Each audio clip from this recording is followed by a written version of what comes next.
Well, hi, everybody. I'm Don Stewart, and welcome to another edition of Breaking News for this Monday, the 15th day of July, 2024.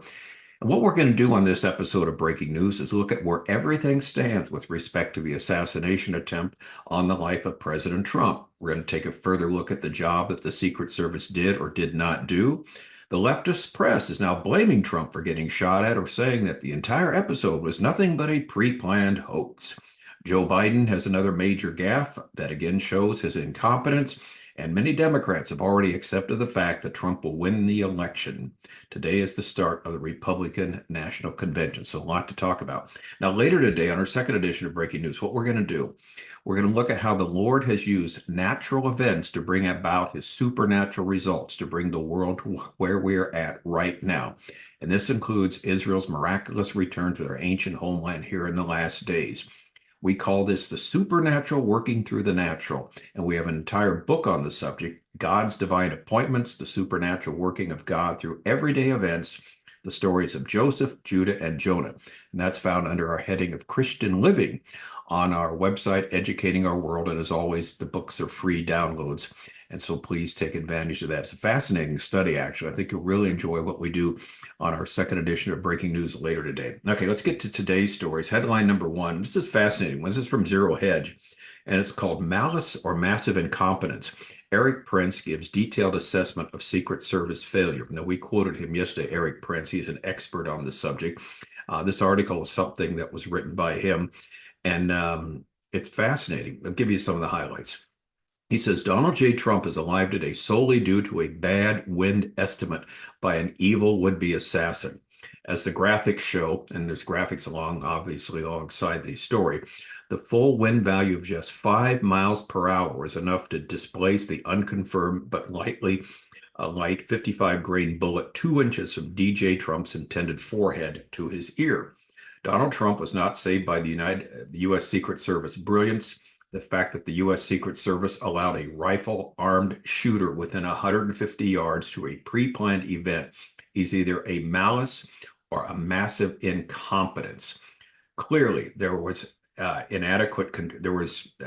adequate uncontrolled dead space for a shooter to move into position and take multiple aimed shots. The law enforcement sniper, unclear if it's from the United States Secret Service, in newsreels was clearly overwhelmed as his face came off the rifle instead of doing his job to kill the shooter. Clearly, they were watching the shooter, but apparently had no, quote, first shot policy.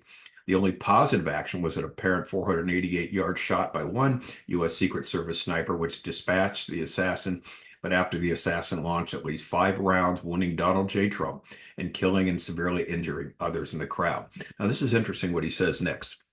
The rooftop used by crooks was a mere 140 yards away from the event with a clear line of sight to the right of Trump. Those familiar with precision shooting know that any shot within 300 yards is considered easy for a moderately trained rifleman. With the right caliber, an expert can hit a torso-sized target consistently at 1,000 yards or more. At 140 yards, any amateur should be able to hit a pie plate-sized target with little difficulty, even without a magnified optic. The Secret Service is supposed to secure all obvious sniper perches well before the arrival of a protectee, meaning nearby rooftops and buildings are supposed to have a security presence in place, along with drone surveillance. In the case of Butler, Pennsylvania, this was apparently not done.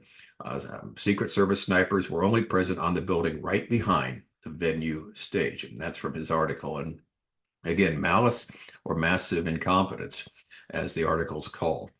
All right, well, here's some other things we know, and this is going to be mind-boggling. This came out yesterday. There are reports that the law enforcement officers actually saw the sniper walking around with a rifle, but did not confront him. He was outside the grounds, outside on the perimeter, inside the event, but he's walking around with a rifle. A law enforcement officer did climb up a ladder, we're told, onto the building at the last minute, but the sniper pointed a gun at him and he backed off, and that's when the sniper started shooting. The Secret Service sniper had the shooter in his sights, but here's the key. He was not allowed to take the first shot per Secret Service protocol. They have to wait till someone shoots at the president or president-elect or the candidate here before they can shoot back. This is unbelievable. And worst of all, get this. The Secret Service said they were only responsible for the grounds, not the perimeter. That was the job of the local police. In other words, our only responsibility is inside this venue. The grounds outside is not our responsibility. This is, again, there are really no words here. This is either malice or massive incompetence. And of course, we'll probably never get to the bottom of what it actually was because the sniper is now dead. Now, this leads us to headline number 2. You knew something like this is going to happen. Didn't take long, did it? The media claimed Donald Trump actually sparked the political violence that almost took his life. Establishment media outlets have long been happy to portray former President Donald Trump as the architect of calls for violence across the national political landscape. Far-left Democrats have joined in and compared Trump to Hitler, framed him as a threat to democracy, and even harming the very fabric of the American way of life, as Breitbart News has noted. Democrats have also called for Trump to be eliminated. President Joe Biden himself has repeatedly defined Trump as a dictator, including on the day of his assassination attempt, as Breitbart report sets out. As far back as 2017, when Trump first successfully strode into on the political stage, California Democrat operatives and activists ginned up fake news about violence and hoped to blame the election of Trump, and journalists took the bait. In other words, it's all Donald Trump's fault for the violence we see in America. I guess the riots that took place after the George Floyd incident, it's all Donald Trump's fault. And so they've been hitting this constantly, having pictures of Trump looking with a Hitler mustache, Nazi salute, calling him a Nazi, saying the country will not have any freedom any longer. We'll all be, to deport anybody that disagrees with all this nonsense, because we've already had 4 years of Trump. We saw what happened. He did none of this. Anyway, the claim was Trump supporters initiated violence on the campaign trail, a notion that was quickly disproven by facts and his own calls to the contrary in the time that followed. But this has not stopped these people. So what they're doing now, 2 things. They're starting to say, well, he brought this on himself with his own violent rhetoric.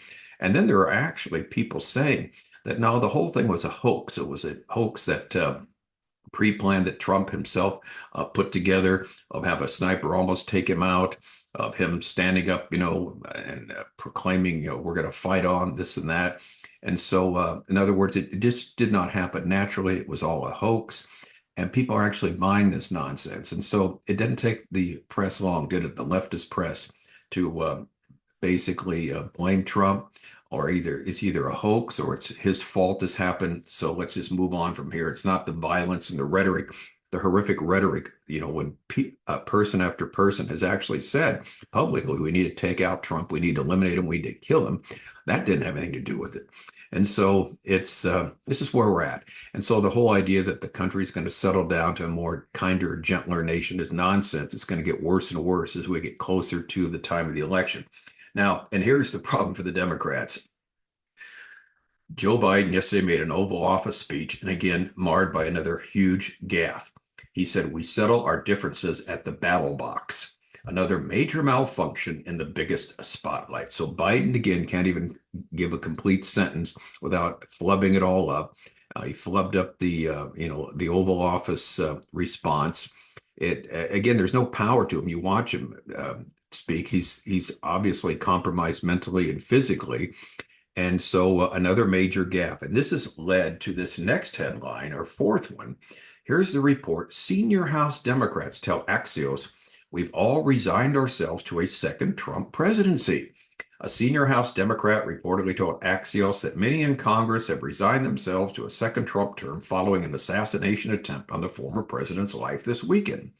While most lawmakers who spoke to Axios said they could not make any proper predictions until after the Democratic National Convention, at least one senior leader believed that former President Trump will win the election. We've all resigned ourselves to a second Trump presidency, the lawmaker was quoted as saying. This anonymous quote sparked numerous reactions on social media. If you're a senior Democrat and feel this way, you should absolutely retire and make space for true leadership that refuses to resign themselves to fascism. This kind of leadership is functionally useless to the American people. Retire. That was from the brilliant AOC, Alexandria Ocasio-Cortez, Democrat from New York. And the never Trumper Bill Kristol said that was beyond pathetic.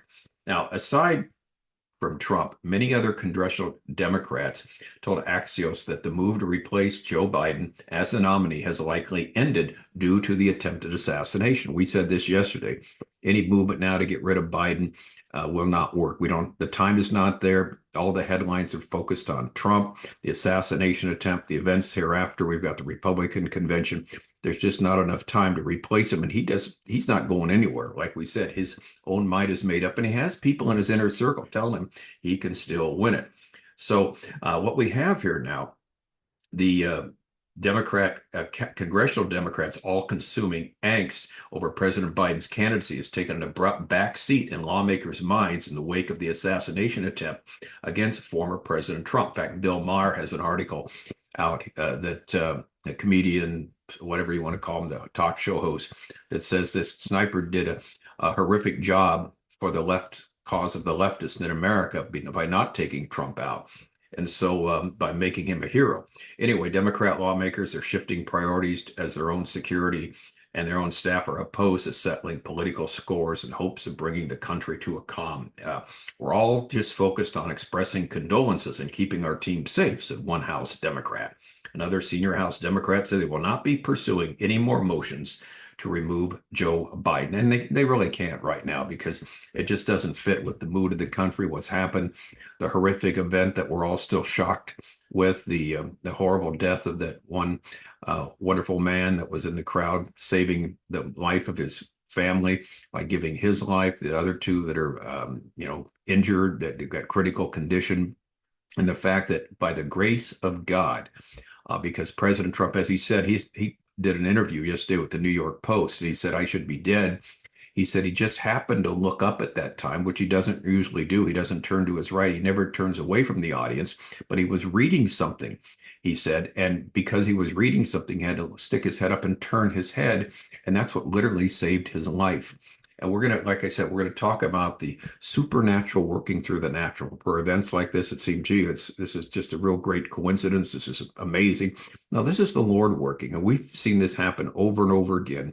And as we're going to mention later today, in the history of how the modern state of Israel was reborn, there was one supernatural event after another, actually natural events that had supernatural impact and supernatural meanings, because God works every day through the natural realm to bring out his supernatural goals. And we're going to see that and talk about that. And so this is what we're seeing today. And as the days will continue, what we do know it's gonna occur. There's gonna be more and more rhetoric, more and more anti-Trump rhetoric. Again, either blaming him for bringing this about or saying it was a hoax. The left will not give up, but many of them are resigned to the fact that Donald Trump will win in November. But let me tell you something, that's still a long way off, or still 4 months off, but less than 4 months. And so we'll have to wait and see what takes place. Anyway, I'll be back later today with more on the supernatural use of the natural, not only into scripture, but also in history and also in the history of the nation Israel, how they've got to the place where we're at today.